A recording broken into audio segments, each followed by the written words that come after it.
부부입니다, 부부. 신앙의 색깔 차이입니다. 안 믿는 사람 결혼한 것보다 더 힘든 아내를 교회에 뺏긴 것 같아요. 교회 다니는 여자들은 다 이런가요? 나랑 결혼하려면 개종해야 돼. 옛날 교회 김명삼 목사님 그런다는데 당신 얘기를 그런 얘기를 들으면 우리 집사람이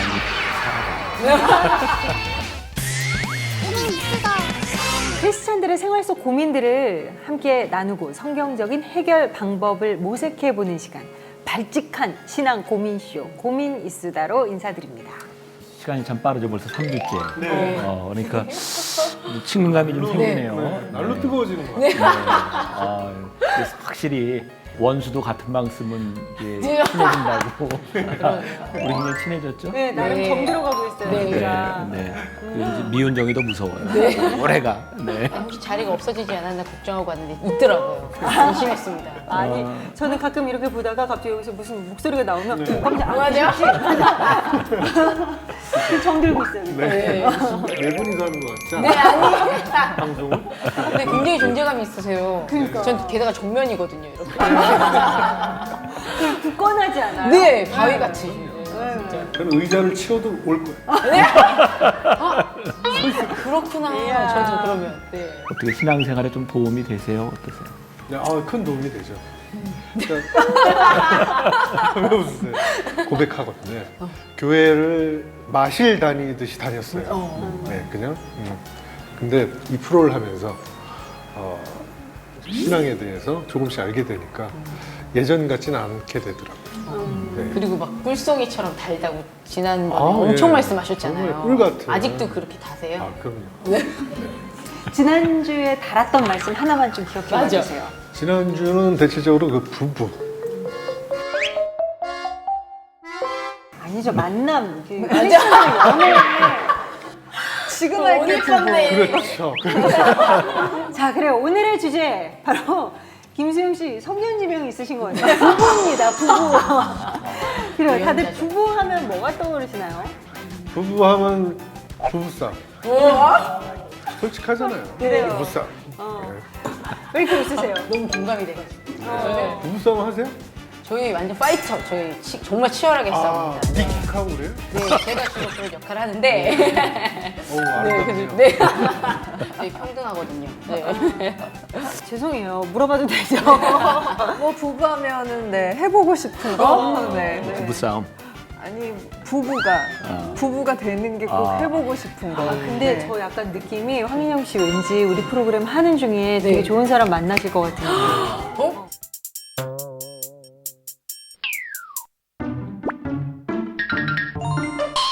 저 소망함이 진짜 이렇게 되게 간절하고 크다는 느낌을 제가 매회 느꼈거든요. 부부가 될 수 있는 제가 팁을 알려드릴게요. 네. 자기가 좋아하는 남자가 있을 거 아니에요. 네. 그 앞에서 상대방은 모를 거 아니에요. 통성으로. 그 사람 이름을 대면서 기도를 해요. 홍성으로 이름을 대면서요? 알아차리게. 아, 그 사람 앞에서? 네, 옆에서. 그냥 제가 평생 혼자 살기 원하시는 거군요. 감사합니다. 크리스천 부부들의 고민 하면은 뭐 어떤 것들이 있을까요? 우리 크리스찬으로서 우리가 참 부부 생활을 잘 이런 고민보다도 솔직히 살면서는 크리스찬의 이름을 뗀 그냥 부부의 고민 하게 될 때가 더 많은 것 같아요. 뭐 시어머니, 시아버지 뭐 어떻게 뭐 현감 여행은 어떻게 하고 뭐 애들은 어떻게 하고 뭐 제 아는 친구는 둘 다 교회를 열심히 다녀요. 근데 헌금 갖고 싸우는 부부가 있었어요. 어떤? 11조. 네. 그거를 제 친구는 경비를 떼고 난 뒤에 11조다. 그렇죠. 네. 그 아내는 처음에 들어온 거에 11조다. 그런 걸로도 싸우더라고요. 네, 맞아요. 네. 아, 그리고 그런 것도 있다. 가정 예배 같은 거. 좀 이렇게 꿈꾸잖아요. 결혼 전에 나는 가정을 이루면 가정 예배 드려야지. 그러는데 막상 상대 배우자는 이제 생각보다 원치 않고 오글거려하고. 심에스터 씨 같은 경우나 김수영 씨나 네. 이렇게 어느덧 결혼 8년 차시니까 네. 부부에 대한 쓴 얘기 뭐 이런 얘기 단 얘기 다 그래도 에이 하면서 하시겠지만 사실 저도 종편 채널에서 부부 얘기 한참 하다가 결혼에 대한 환상이 와자작 깨졌었거든요. 괜히 우리 황인영 씨도 네, 그런 저는 이미 환상이 없습니다. 진짜요? 목사님께 뭐 이렇게 들은 얘기도 있고 그리고 저도 종편이나 뭐 이런 채널들의 부부 얘기 나오는 거 되게 좋아해요. 그래서 되게 즐겨봐요. 예. 그래서 사는 게 다 저런 거구나. 아직도 저는 환상이 있는데. 그래요? 네.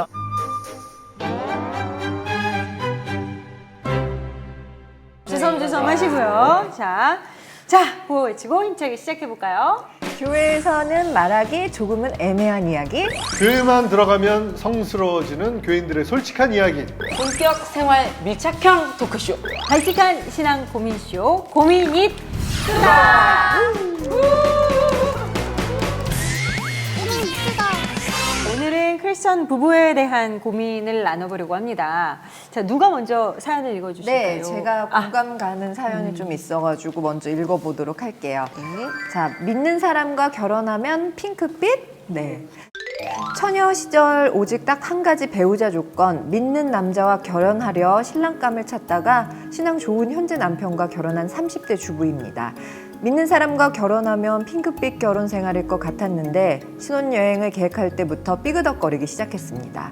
신혼여행 일정이 주일을 끼고 있었던 터라 남편은 본교회에서 주일을 성수해야 한다며 신혼여행 일정을 미루자고 했고 저는 신혼여행지에서 현지 교회에서 가도 되지 않냐며 다퉜습니다. 결국 제가 양보를 했고 결혼식 후 3주 만에 평일 3박 4일간 제주도로 신혼여행을 다녀오게 됐습니다. 그런데 그것은 시작에 불과했습니다. 남편과 교단이 달랐던 터라 친정교회와 시댁교회 중 어느 교회를 나가야 할지부터 부부싸움이 시작됐습니다. 그리고 남편과 11조와 감사헌금 등의 액수 문제도 번번이 부딪혔고요. 남편이 보수적인 신앙 가정이라 주일에는 외식은 물론 쇼핑도 절대 할 수 없을 정도였습니다. 또한 저는 주일 대예배만 나가면 된다고 생각했는데 남편은 교회의 모든 예배와 행사 그리고 봉사까지도 저에게 강요하고 있습니다. 좀 피곤합니다. 남편과 신앙 색깔 차이가 너무 큰데 이거 극복할 수 있는 지혜로운 방법이 있을까요? 라는 사연이 도착을 했어요. 하네요. 종합 선물 세트 같아요. 합니다. 그러니까 뭐 저희가 지난 시간에 이 배우자 뭐 그 기도 때 신앙이 1위였는데 결국 그 1위도 자기 무덤을 파는 것 같지 않아요? 네. 신앙을 갖고 있는 사람이면 다 그냥 뭐 별 문제가 없을 거라고 생각을 했는데 신앙의 색깔 차이라는 이 단어 자체도 지금 저는 되게 생소하게 느껴지거든요. 아, 그거 진짜 그래요? 진짜 큰 것 같아요. 그래서 다 근데 지금 믿는 분들하고 결혼하셨잖아요. 네. 그런 뭐 갈등이 없어요? 어떠세요? 저는 다른 종교였어요. 네, 아내가. 아, 네, 그래서 결혼 전에 개종을 했죠, 제 아내가. 혹시 수용료하고 결혼하려고 개종하신 건 아니에요? 네, 맞아요. 아 정말 결혼- 그렇게 그 정도로 매력 있으신 분이셨어요? 그게 아니라 나랑 결혼하려면 개종해야 된다. 누가? 예? 말씀하신 거예요? 네, 제가. 오케이. 개종하겠다. 그래서 머리가 이거 뜨악한 표정. 저는 이 신앙 색깔의 차이가 때로는 그냥 정말로 예수님을 믿는 문제 안에서 오롯이 이루어지기보다도 거기에 자기가 살아온 문화, 성격, 그리고 뭐 습관 이런 게 교묘하게 섞여 들어가면서 예를 들면 새벽에 일찍 일어나시는 분은 새벽에 일어나지 못하는 자기 배우자한테 믿음이 부족하다. 너무 부지런히 일어나서 같이 새벽 기도를 가야지 이렇게 말씀하시고 이런 차이로 싸우시는 것도 제가 꽤 많이 봤거든요. 저희 부모님 얘기가 절대로 아닙니다. 인류 역사 가운데 제일 잔인한 전쟁이 어떤 전쟁일 것 같아요? 지금 이 분위기 속에서 갑자기 이 얘기를 꺼내니까 종교 전쟁이에요. 그러니까 종교 전쟁만큼 싸움이라 그랬는데. 잔인한 게 없어요. 근데 종교 전쟁을 보면 사실 본질적인 진리에 대한 부분이 아니라 방식에 대한 차이예요. 그러니까 이제 부부간에도 이제 신앙적인 갈등이 일어나는 경우를 보면 진리에 대한 문제를 가지고 싸우는 건 아니고 아까 얘기한 그런 방식에 대한 삶의 방식. 아까 뭐 그 문화 같은 거 그다음에 살아온 세월이 섞여서라고 얘기를 하셨잖아요. 정말 그게 부딪힘이 치약을 어떻게 짜내, 양말을 어떻게 번내와는 완전 다른 차원의 정말 서로 좀 굉장히 이렇게 좀 힘들어지는 네. 부분이 될 수도 있을 것 같아요. 그런 건. 제 친구가 또 크리스찬 부부인데 그 남편분은 좀 이렇게 지적으로 깨닫고 이렇게 책을 보거나 말씀을 보면서 깨달음을 통해서 좀 하나님하고 감동을 통해서. 소통을 한다고 생각하는데 여자친구는 되게 이렇게 항상 그런 말을 잘해요. 나 오늘 하나님이 말씀해 주셨는데 하나님이 나한테 오늘 이런 말씀을 주셨어. 그럼 그 남편이 뭐라고 말했는데? 귀에 들렸어? 뭐라고 무슨 단어를 썼어? 영성의 색깔이라고 할까요? 예, 그런 것 때문에 서로 너가 이단이다, 너가 이단이다 이런 방식으로 또 다투는 것까지 제가 봤어요. 진짜 이거는요, 진짜 안 믿는 사람 결혼한 것보다 더 힘든 문제일 수 있어요, 네. 진짜 목사님. 그러면 왜 이런 신앙적인 차이가 생긴다고 생각을 하세요? 왜 그럴까요? 교육일까요? 신앙적인 이렇게 어떤 가르침. 네, 또 교단의 네. 차이라든가. 빙고. 네. 그렇게 배워왔던 우리가 이제 흔히 생각하는 어떻게 보면 아까 수용 씨가 저희 결혼하면 늘 어머니한테 들었던 얘기가 네 아내는 교회에 다녀야 된다. 우리가 느끼는 느낌은 본인의 신앙적인 결단이라기보다는 이렇게 들어왔던 그래야 될 것 같은. 그러니까 이제 이런 같은 신앙을 가지고 있지만 이런 신앙적인 차이들은 사실은 자기들이 생활해왔던 가르침, 오랫동안의 신앙적인 전통에서부터 이 갈등들이 생기는 거죠. 주변에서 느끼는 뭐 교단이나 교파 이런 데서 오는 갈등, 뭐 이런 차이들을 좀 경험해 보셨어요? 뭐 특정 제가 어느 교단을 얘기 안 하겠지만 같은 크리스찬이지만 너무 지나쳐 뭐 이렇게. 저기는 좀 너무 좀 광적이야. 뭐 찬양 시간에 드럼을 칠 수 있나 없느냐도 교단마다 맞아요. 차이가 있었어요. 네. 예전에는. 그래서 보수적인 교단은 어디 찬양 시간에 네. 그런 세상의 사탄의 악기를 들여오냐 이런 경우도 있고. 그 논쟁의 중심에 섰던 사람이 저예요. 혹시 그런 책 들어보셨어요? 현대 예배, 열린 예배 이런 책? 김병삼 네. 목사님. 그 베스트셀러 작가 김병삼 목사님 아, 베스트셀러는 아니고 다작을 하시죠. 다자 김병삼 처음 쓴 책이었는데 벌써 꽤 오래됐죠. 이제 그 책이 교회 안에 소위 현대 예배와 그 이제 열린 예배, 전통 예배 이게 들어와도 되느냐 안 되느냐. 근데 제가 그때 이제 생방송으로 뭐 이렇게 인터뷰도 하고 막 논쟁도 하고 시사 프로그램에서 그랬었어요. 근데 저는 그렇게 첨예할 줄 몰랐어요. 그 책이 많이 팔린 이유가 제가 속한 교단에서는 그 책을 보고 이렇게 그 교과서적으로 조금 이제 썼고 다른 교단에서는 졸업할 때 이 책을 보고 비판하라. 그래서 똑같은 책인데 네. 교단에 따라서 이렇게 예배에 대한 관점이 그렇게 틀렸었어요. 근데 목사님 저는 사실 그게 제일 마음이 아파요. 왜냐면 이제 세상 속에서 봤을 때 타 종교는 하나가 되어 있고요. 기독교는 기독교 안에서도 되게 분열되어 있다라는 인식을 세상 사람들은 좀 많이 하는 것 같아요. 그래서 그 안에서 자기들끼리 싸우고 헐뜯고 그런데 그걸 보면은 교파인데 우리가 왜 이렇게 굳이 이렇게 정말 많은 교파로 나뉘어져 있어야 할까? 그리고 저는 사실 어렸을 때 정말 극단적인 교파의 교회로 옮겼었거든요. 굉장히 그 뜨겁고 열린 그런 예배를 드리다가 정말 우리나라 가장 보수적인 교회에 갔어요. 그랬더니 지금 이분처럼 이 사연 속 분처럼 주일날 돈을 써서도 안 되고 간식도 전날 다 사서 이제 넣어놨어야 됐고 대중가요 테이프 있으면 다 갖고 와라. 그래서 다 갖고 와서 다 모았어요. 그래서 그거를 폐기하고 그러니까 그 정도로 저는 굉장히 보수적인 어떤 교단 안에서도 이제 겪어봤고 그래서 모르긴 몰라도 이 교단이라는 것이 엄청난 이 거리가 있구나라는 생각을 했거든요. 그러니까 거기서 그렇게 따로따로 자라다 만나서 부부가 되면 또 이 안에서 얼마나 많은 갈등이 있을까. 서로 자기 종교가 옳다고 더 생각할 거 아니에요. 거의 좀 어려운 것 같아요. 내가 이거 한번 쓸까? 네. 중요한 얘기가 될 것 같아서 우리가 지금 이제 교단이라고 하는 그 차이에 대해서 부정적인 많은 생각들을 하잖아요. 그 차이가 너무 갈등이 심하니까.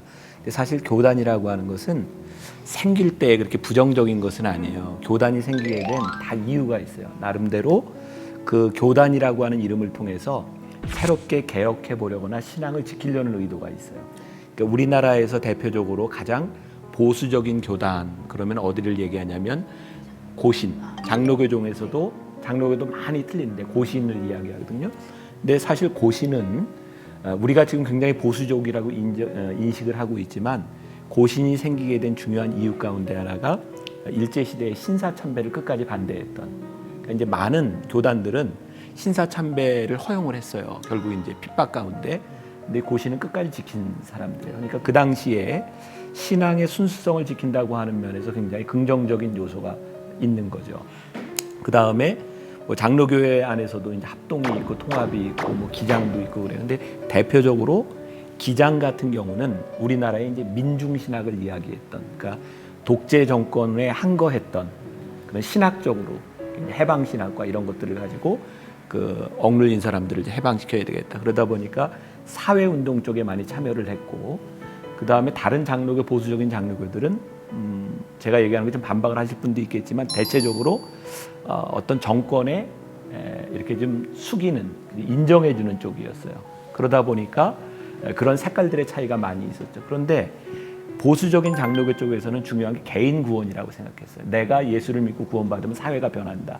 근데 기장 쪽은 이 사회를 먼저 변화시켜야 변화가 온다고 본 거죠. 그러니까 똑같은 강조점이 있었던 거죠. 그러니까 어떤 것이 좋고 나쁘다의 차원이 아니라, 특히 이제 감리교 같은, 제가 속한 감리교도 사회 운동 쪽에 많이 참여를 했어요. 그래서 특히 감리교 창시자인 웨슬리 같은 경우는 사회 어떤 정의, 그래서 사회를 변화시키는 것에 관심이 많았고, 웨슬리는 이제 영국 사회를 변화시키게 되죠. 그런 신앙의 전통들이 이렇게 있어요. 그래서 교단이 생길 때는 부정적인 의미가 아니라 그 시대를 새롭게 하려는 의도들이 있었는데, 언제부터인가 그런 좋은 의도보다는 교단을 보호하려고 하는 이제 세력들이 생겨요. 어디나 똑같대요. 그래서 이제 본질은 잊어버리고 이걸 유지하려다 보니까 어떻게 해야 돼? 다른 사람을 공격해야 돼. 상대방에 대한 부정적인 면들을 드러내게 돼. 그러다 보니까 교회가 오래되면 오래될수록 자꾸 다른 데에 대한 부정적인 것, 그리고 우리 거에 대한 긍정적인 것을 내세우다 보니까 거기서 교육받은 사람들은 나는 목사니까 이런 전 이해가 있잖아요. 근데 이제 평신도들은 이제 그것만 배운 거야. 그러니까 이런 신앙생활을 하면 잘못된 거야. 예를 들어서 주일날 돈을 쓰느냐 마느냐, 내 기준을 가지고 사람들을 이렇게 평가하면 그건 굉장히 위험한 거죠. 제가 정말 너무 멋진 이야기를 하나 할 텐데 이게 좀 감동이 좀 돼야 돼요. 이게 꼭 머릿속에 담아둬야 될 이야기인데, 남을 이렇게 배려하지 않는 신앙은 독선이에요. 그리고 남을 의식하는 신앙생활은 위선이에요. 그러니까 참 중요한 얘기거든요. 그러니까 우리들이 왜 남을 이렇게 배려하지 못할까? 그러다 보니까 신앙이 자꾸 독선적이 돼가는 거예요. 그리고 남을 의식해서 진리가 아닌 것을 행하려고 하면 위선자가 되는 거예요. 근데 우리는 지금 신앙생활까지 어떤 사람을 많이 봐요? 독선적인 사람과 위선적인 사람을 많이 봐요. 이게 굉장히 마음 아픈 거죠. 근데 이거는 본질이 아닌 거예요. 본질에서 벗어난 부분들이죠. 그러니까 우리가 이 독선과 위선을 우리들이 좀 극복해야 되지 않을까. 목사님 말씀 들으니까 이 사연에 이 지혜로운 방법이 있을까요? 라고 여쭤보셨잖아요. 남편분하고 이 프로를 꼭 같이 보시면 그냥 바로 이게 해결이 되지 않을까라는 생각이 들어요. 예, 신앙 색깔의 차이를 정말 목사님 말씀 들으니까 내가 위선하지 않고 독선하지 않고 배려하는 마음을 가지고 서로 믿음 생활을 하는 게 정답인 것 같네요. 네. 사실은 이런 그 평신도들의 갈등의 책임에 목회자들이 있어요. 목회자들이 평신도들에게 너무 교단 중심적으로 가르친 부분. 그래서 나는 이게 내가 속한 교단에서 욕먹을 얘기인데, 나는 우리 교회에서 교인들에게, 내가 감리교 목사인데 감리교를 주장하지를 않아요. 난 진짜 내 신앙 고백인데, 나는 우리 교회에서 우리 교인들 감리교인 만드는 게 목적이 아니거든요. 나는 우리 교인들이 크리스찬이 되는 게 우선이라고 생각해요. 그리고 내가 생각하고 있는 신앙의 유산인 감리교를 전할 수 있지만 그 신앙의 그 본질보다 내가 가지고 있는 감리교를 우선할 수는 없어요. 궁극적으로 보면 나는 우리나라 안에 모든 교단들이 다 없어져야 된다고 생각해요.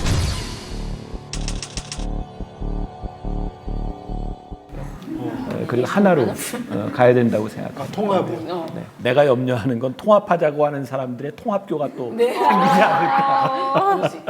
갑자기 다른 얘기인데요. 저 되게 속상한 얘기 하나 들어가고 기독교는 너무 말씀 다 다르고 목사님 색깔이 너무 강하고 목사님마다 그 색깔 자기네들의 색깔로 얘기하는 게 힘들다는 거예요. 근데 성당에서는 완전 일원화된 그 목소리를 내지 않냐. 그게 더 자기는 그게 맞다고 생각한다. 전 너무 속이 상했었거든요. 나는 근데 그 부분에 대해서는 좀 다르게 생각하는 게 우리가 교단적으로 이렇게 나눠지는 그 자기를 주장하는 것은 문제가 있지만 하나님이 우리를 획일적으로 만드신 게 아니라 개성 있게 만드셨기 때문에 그렇죠. 자기 신앙의 색깔을 찾는 건 굉장히 중요해요. 그래서 색깔이 다른 건 오케이인데 다른 사람을 비난하는 게 잘못된 거예요. 그러니까 내가 이 신앙이 좋다고 주장하는 건 괜찮아. 예를 들어서 순복음에 이제 펜타코스탈의 아주 뭐 뜨거운 신앙이 난 이거 좋다. 얼마든지 오케이. 나는 사회 구원을 해야 된다고 생각하기 때문에 말씀을 조금 이성적으로 비판적으로 봐야 되겠다. 오케이. 그런데 서로를 존중해라. 그렇죠. 그러면 괜찮아요. 그래서 나는 캐톨릭에서 이야기하는 그냥 획일적인 것보단 개신교가 훨씬 더 건강하다고 생각해요. 왜? 말씀이 여러 분야에 해석이 되고 적용이 되니까. 맞아요. 사람이 너무 다양하고 또 진짜 배우고 들은 게 다르니까. 그러니까. 역시 이 부부 문제로 돌아와가지고 예를 들면 난 이제 막 신앙 생활을 시작해서 이제 좀 천천히 이렇게 뭐 교회에 또 적응도 하고 하려고 하는데 상대 배우자는 이미 이제 신앙생활에 또 충분히 많이 들어와 있고 속도가 맞지 않은 그런 것 때문에 되게 힘들어하고 좀 불편해하는 부부들이 있어요. 바로 그 부부의 사연이 두 번째 사연이에요. 아 그래요? 네. 제가 성견지명 있었네요. 그러니까 오늘 왜 이렇게 다들 있으십니다. 자, 두 번째 사연 소개를 그러면 첫 번째 성견지명이 있으셨던 네. 우리 김수영 씨께서 소개를 좀 해주세요. 네. 제목은요. 교회 일만 열심히 하는 아내. 네. 결혼 전 무교였던 제게 아내는 교제를 하려면 교회를 함께 다니자고 했습니다. 그래서 저는 아내를 따라 교회를 다녔습니다. 아내는 교회에서 어른들에게 싹싹하고 상냥하고 말 그대로 천사 같았습니다. 교회 어른들은 그런 아내와 사귀는 제게 자네 복덩이를 얻은 거야. 우리 교회에서 눈독 들이고 있는 청년이 얼마나 많은 줄 알아? 라고들 하셨습니다. 저 역시 그렇게 생각했고요. 하지만 결혼 후 느낀 것은 아내는 집보다 교회를 더 좋아한다는 것입니다. 집보다 교회에서 보내는 시간이 훨씬 더 많습니다.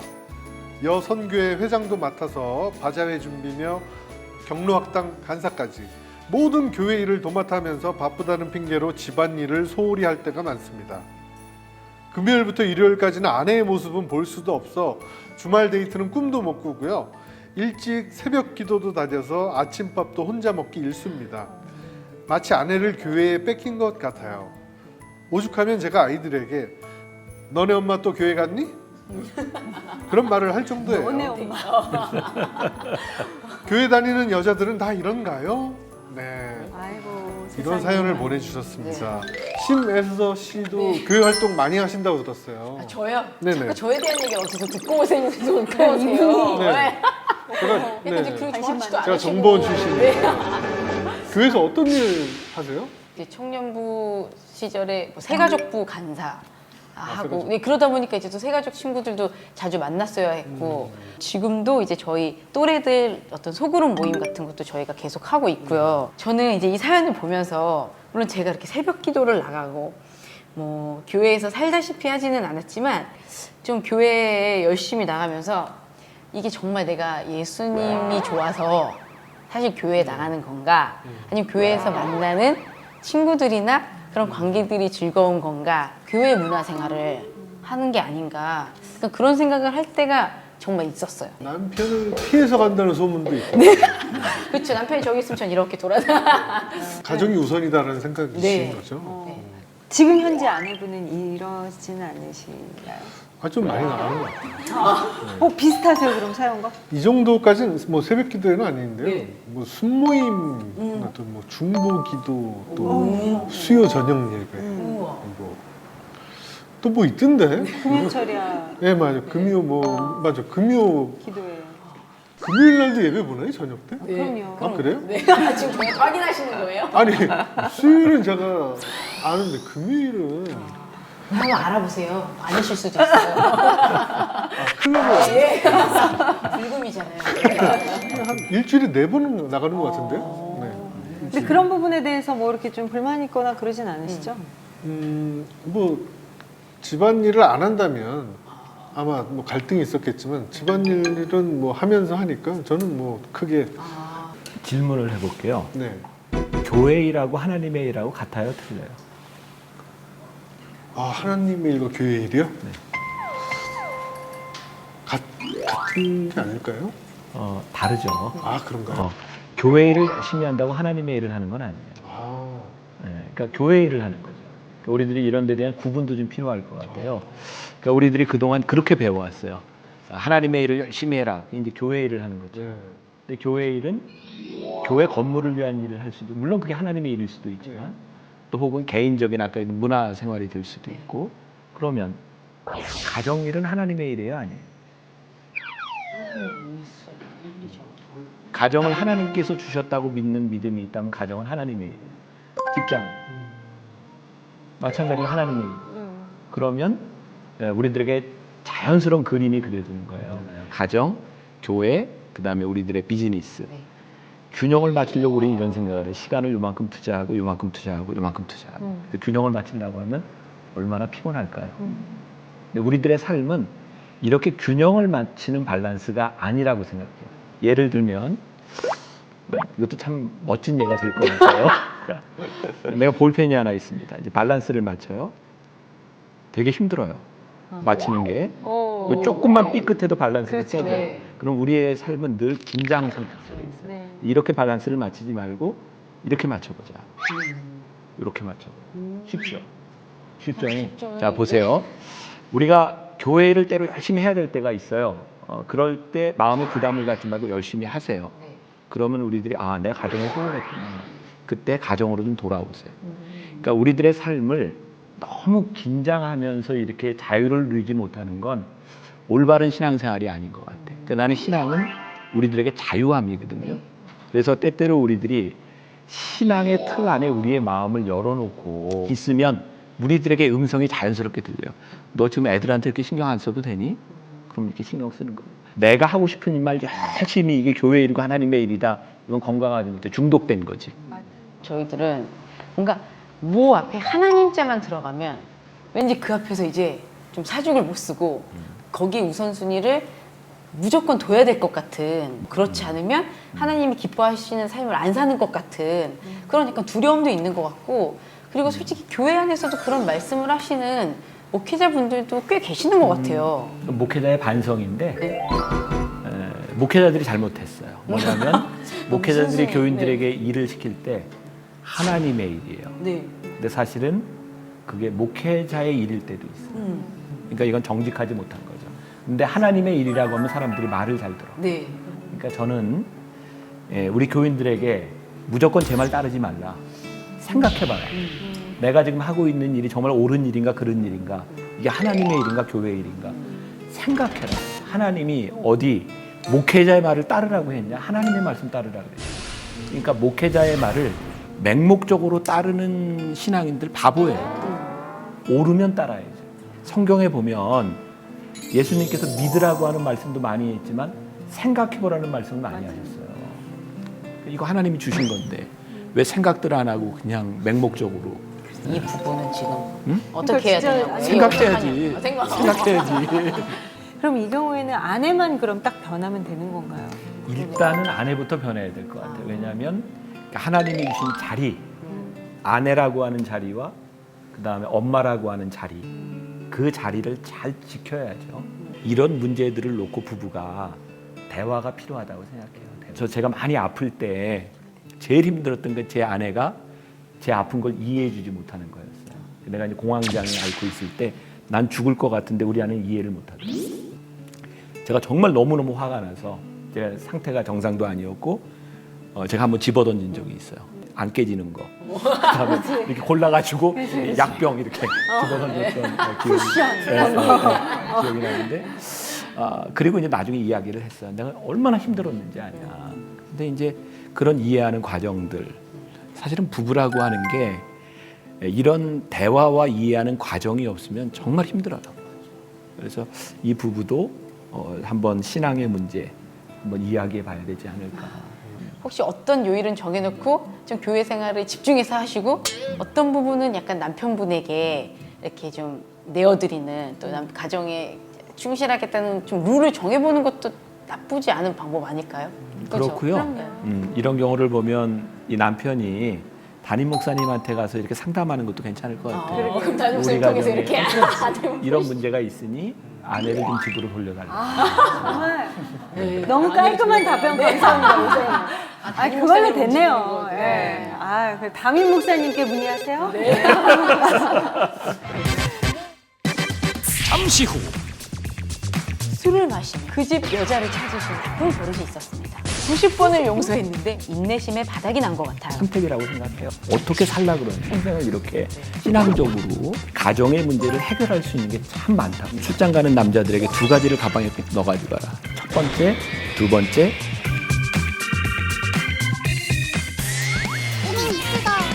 저희는 지금 발칙한 신앙 고민쇼 고민이스다. 크리스천 부부에 대한 고민을 얘기하고 있는데요. 제가 이번에는 사연을 제대로 한번 읽어보겠습니다. 근데 참 어려운 사연이에요. 이거 제 사연이 하필이면 남편을 용서할 수 없는 이 마음이 고민입니다.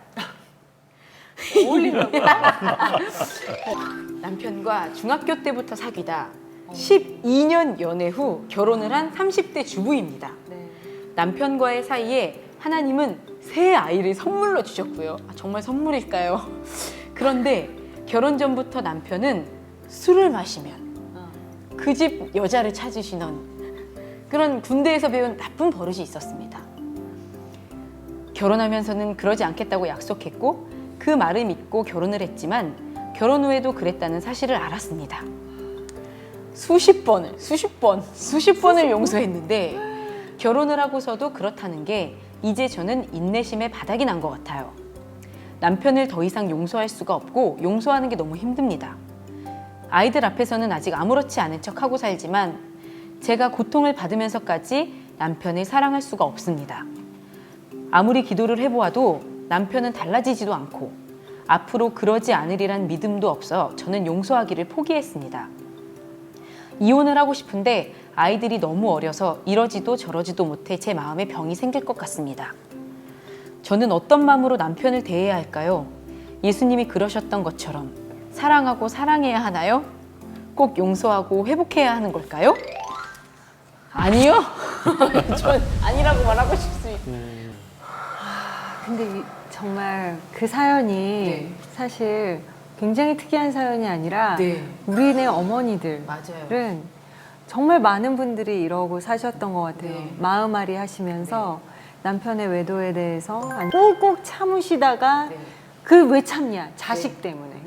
자식 때문에 꾹꾹 참다 그것이 병이 되고 내가 니들 시집장가만 보내고 나면은 내가 정말 저 남자랑 이제 못 산다.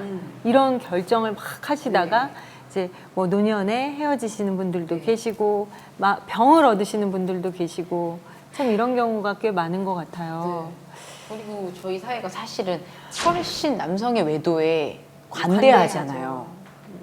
그렇기 때문에 더 거기에 예를 들어 소리를 내면 오히려 또 주변 분들에게 또 참아왔던 또 다른 분들에게 뭐야 그런 걸 가지고 그러냐 나도 참고 살았는데 이런 얘기가 되면서 악순환이 되는 경우가 많고 근데 지금 되게 중요한 포인트를 얘기하신 게 제가 들으면서 늘 가장 열이 받았던 부분이 나도 그러고 살았는데라고 상대방에게 얘기하는 게 정말 저는 그 적절하지 않다고 생각해요. 저는 그 굉장히 폭력적이라고 생각하거든요. 그래서 남자 대표를 좀 네, 얘기 좀 좀 말씀을 해주세요. 갑자기 말씀이 싹 없어지셨어요. 네, 말씀 좀 일단은 해주세요. 제가 보니까 술을 마시면이라는 게 적혀 있더라고요. 그러니까 평상시에는 안 그런 거예요, 이분은. 술만 마셨다 하면 그런 사탄이 들어와서 다른 무슨 소리? 네? 아, 그 무슨 사탄 영어 기다리고 있다가 이제 술만 마시면 쏙 들어간다는 그런 술을 못 말씀이세요? 마시게 했어야죠. 그게 되나요? 병원을 가든 무슨 알코올 중독 치료를 하든 하게 해야죠. 아니, 근데 술이 문제네요. 그러면 이 책임이 남성분에게 있는 게 아니라 술에 책임이 있다고 지금 아니 말씀하시는 근데 거예요? 이거는 중요한 이야기인데 진짜로 술을 먹으면 이런 버릇이 나온다 그러면 일단 그 술버릇을 잡는 게 굉장히 중요하죠. 이런 문제를 알고 있다 그러면. 네. 그리고 결혼이 선택이라면 선택한 것에 대한 책임은 이제 본인이 져야 하는 부분. 나는 이혼에 대한 것도 이분의 선택이라고 생각해요. 네. 고린도전서 7장에 보면 그 결혼과 이혼에 대한 이야기들이 나오고 있거든요. 우리가 노력한다고 되는 일이 아니에요. 결혼하고 헤어지는 문제들은 우리들의 삶에 언제든지 찾아올 수 있는 부분이고, 그런데 사도 바울이 너희들이 헤어질 수 있다. 그러나 하나님께서 너희를 화평 중에 부르셨느니라. 그러니까 이제 될 수만 있다면 너희들 화평했으면 좋겠다. 헤어짐의 가능성을 무시하는 건 아니지만 화평했으면 좋겠다. 또 하나, 혹시 내 남편과 아내가 너로 인하여 거룩해질지 모르니, 거룩에 대한 가능성도 두고 있어요. 그러니까 이게 우리가 딱 잘라서 우리가 고민을 해결해 드릴 수 있는 문제는 없어요. 우리들이 이야기하면서 여러 가지 팁을 줄 수 있겠죠. 어떤 결정을 하든 그 결정에 대한 선택에 대한 책임이 있다는 게, 그게 중요할 것 같아요. 근데 이제 목사님처럼 가능성과 선택의 문제로 이걸 얘기해 주시는 분들이 계시지만 사실 대부분의 교회 안에서는 주로 용서와 사랑을 많이 강조하고 용서해야 될 것 같고, 그리고 그런 상황에서도 항상 기뻐해야 되고 미친 것도 아닌데 항상 즐거워야 되고 예수님처럼 돼야 될 것 같은 마음에 결정을 또 못 하시잖아요. 애들도 있지만. 그래서 이런 부분에 대해서는 교회가 어떤 방식으로 다가가야 할지. 이 글로만 봐서는 아프고 힘든 건 알겠는데 이 과정을 치유하기 위해서 어떤 노력을 했는지는 나타나지 않고 있어요. 그래서 지금은 우리들이 도움을 받을 수 있는 많은 프로그램들, 상담, 치유, 중독 이런 것들이 있어서 한번 그런 과정들도 지나가 보고, 그래도 이게 어떤 결정을 하든지 내가 후회하지 않을 최선, 그런 것들이 있어야 되지 않겠나. 그리고 우리들이 조금 지혜로울 필요는 있겠다.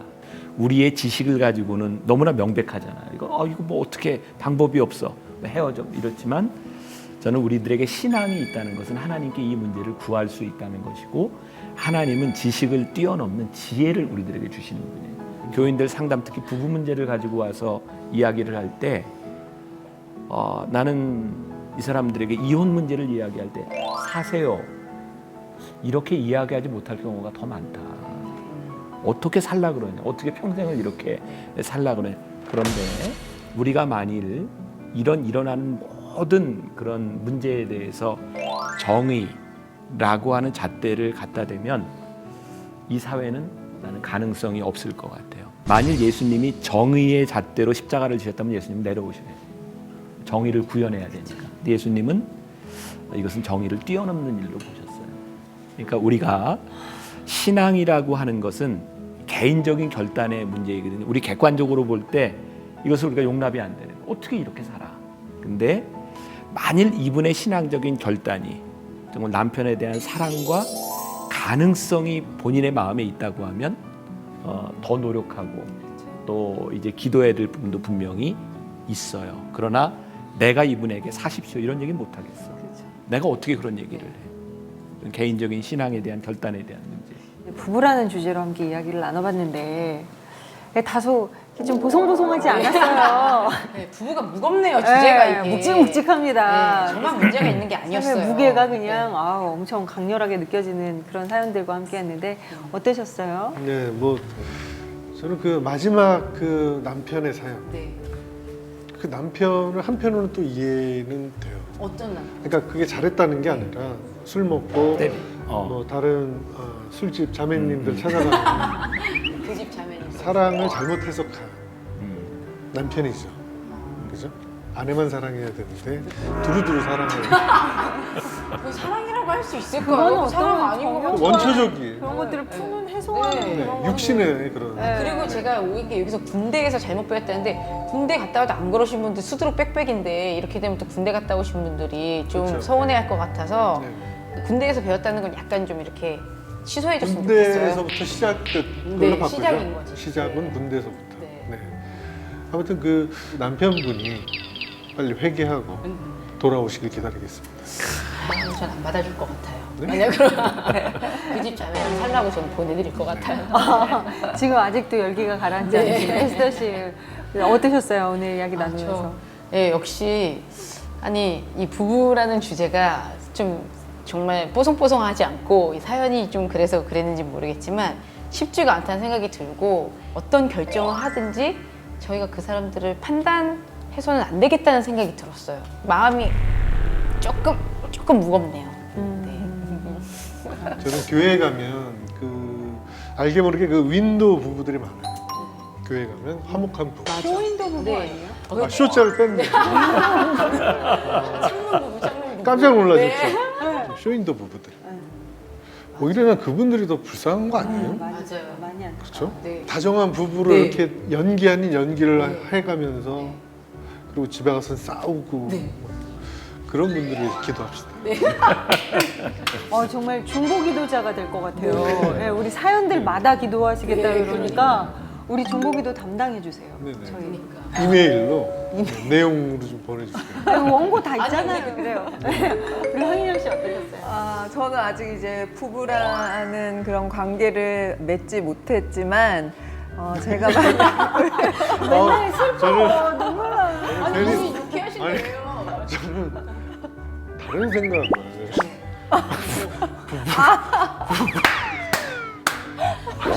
정확히 해주세요. 네. 부부란 관계를 네. 죄송합니다. 제가 다른 생각을 했어요. 어떡해.